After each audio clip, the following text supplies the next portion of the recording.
Hello friends, स्वागत है आप सबका आपके अपने यूट्यूब चैनल स्मार्ट स्टडी 2.0 में। आज के इस वीडियो में हम एनईपी 2020 से संबंधित क्वेश्चन देखेंगे।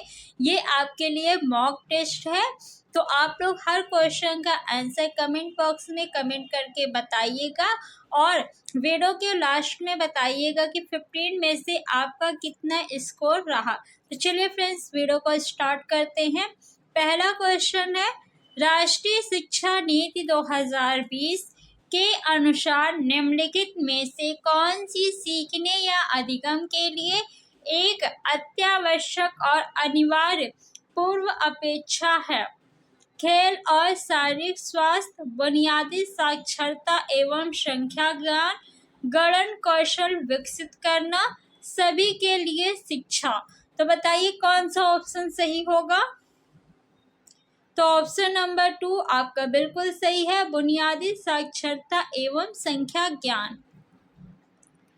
क्वेश्चन नंबर 2, राष्ट्रीय शिक्षा नीति 2020 प्रत्येक विषय में पाठ्यक्रम की विषय वस्तु को कम करने पर विचार कर रही है ताकि परीक्षा में विद्यार्थियों को प्राप्तांकों को सुधारा जा सके। कक्षा में धीमी गति से सीखने वाले शिक्षार्थियों का प्रदर्शन सुधारा जा सके। पाठ्यक्रम को पूरा करने में शिक्षकों के भार को कम किया जा सके। विद्यार्थी रटकर सीखने से अलग वास्तविक समझ की ओर बढ़े। तो बताइए कौन सा ऑप्शन सही होगा। तो ऑप्शन नंबर 4 बिल्कुल सही है। राष्ट्रीय शिक्षा नीति 2020 के अनुसार NCFSE का मतलब है national curriculum framework for school education. National curriculum framework for pre school education, national committee for school education, national committee for focus in school education. तो ऑप्शन नंबर ए बिल्कुल सही है। NCFSE का मतलब national curriculum framework for school education. निम्नलिखित में से कौन सा स्कूली शिक्षा का स्तर नहीं है जो कि राष्ट्रीय शिक्षा नीति 2020 में प्रस्तावित है? बुनियादी स्तर, प्राथमिक स्तर, प्रारंभिक स्तर, मिडिल स्टेज। तो ऑप्शन नंबर सेकेंड आपका बिल्कुल सही है। प्राथमिक स्तर नहीं है, बुनियादी स्तर है, प्रारंभिक स्तर है और मिडिल स्तर। क्वेश्चन नंबर 5, राष्ट्रीय शिक्षा नीति ने किस पर जोर दिया है? बहुविषयकता शिक्षा, कठोर पाठ्यक्रम, योगात्मक आकलन, परीक्षा केंद्रित शिक्षा शास्त्र। तो ऑप्शन नंबर ए आपका बिल्कुल सही है। कठोर पाठ्यक्रम नहीं, पाठ्यक्रम जो है वो कैसा होना चाहिए? लचीला होना चाहिए। योगात्मक आकलन नहीं, सतत आकलन से ही होगा। परीक्षा केंद्रित शिक्षा शास्त्र नहीं, आपका बाल केंद्रित शिक्षा शास्त्र होना चाहिए। राष्ट्रीय शिक्षा नीति 2020 के अनुसार प्राथमिक स्तर तक के बच्चों की शिक्षा के लिए रिक्त स्थान को प्राथमिकता दी जानी चाहिए।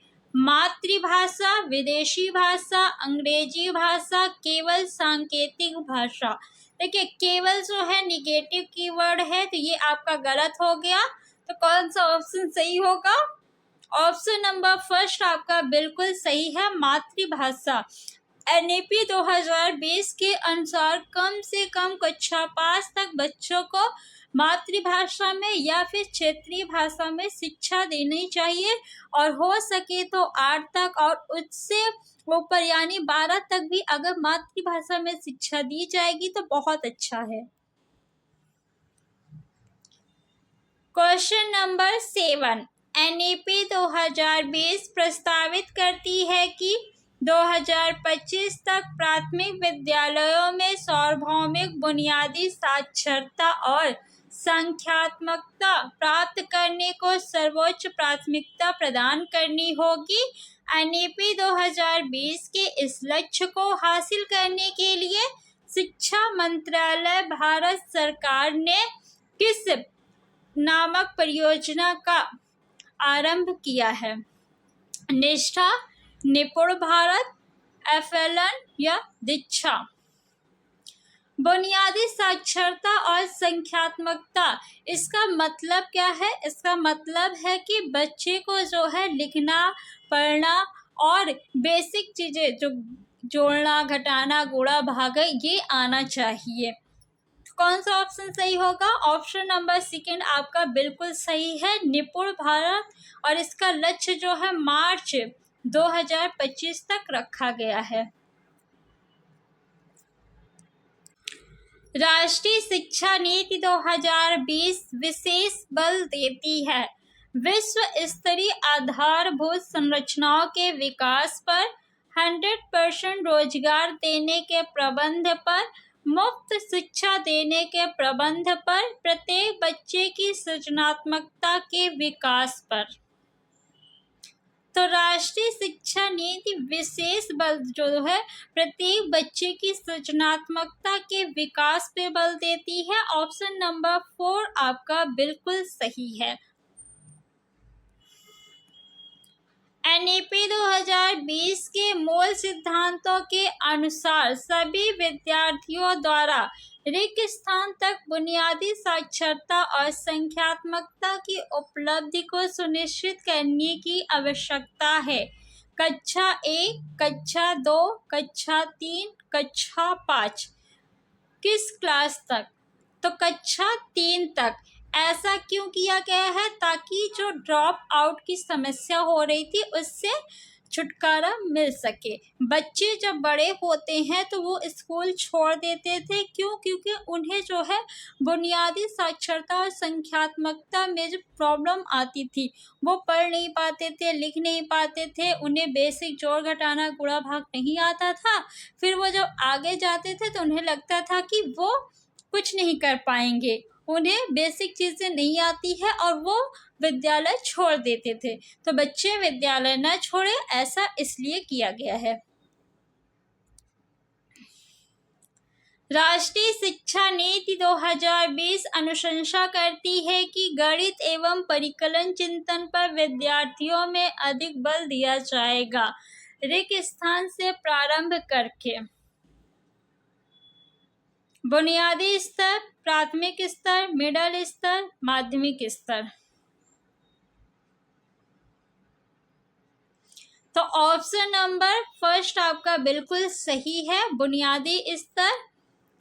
राष्ट्रीय शिक्षा नीति 2020 के अनुसार कक्षा 1 से पूर्व प्रारंभिक बाल्यावस्था अवधान एवं शिक्षा ECCE का उद्देश्य होना चाहिए शिक्षार्थी में परिकलन कौशलों का विकास करना, शिक्षार्थियों में मूल गुणन कौशलों का विकास करना, बच्चों को संख्याओं के नाम लिखना सिखाना, बच्चों को गिनती एवं गुणन पहाड़े याद करवाना।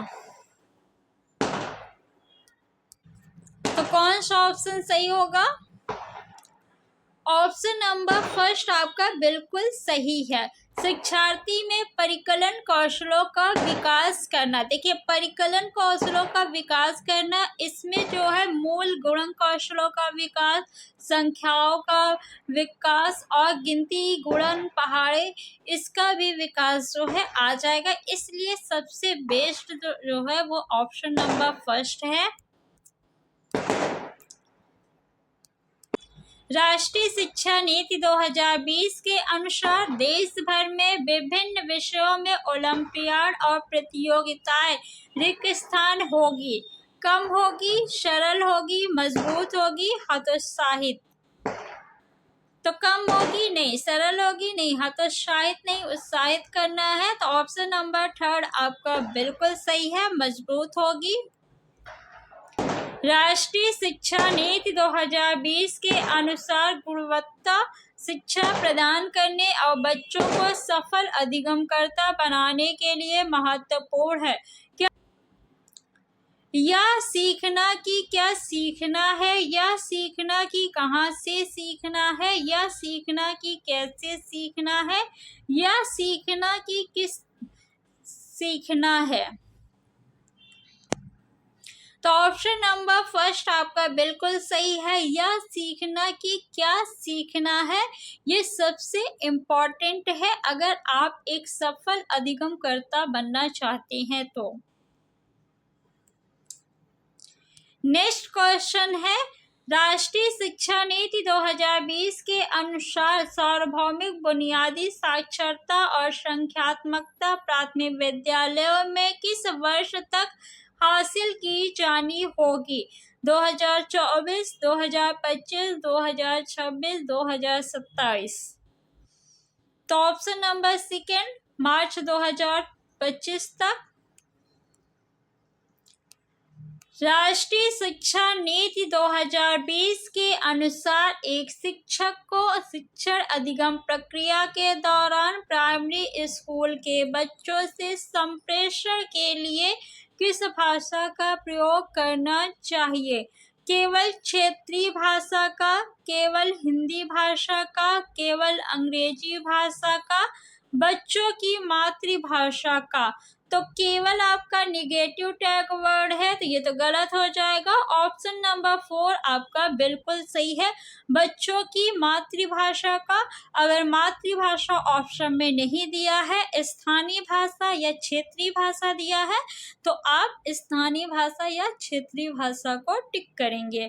तो अब आप लोग बताइए कि 15 में से आपके कितने क्वेश्चन सही हुए। और ऐसी ही वीडियो और देखने के लिए चैनल को सब्सक्राइब कर लीजिए और वीडियो को ज़्यादा से ज़्यादा शेयर करिए। Thanks for watching.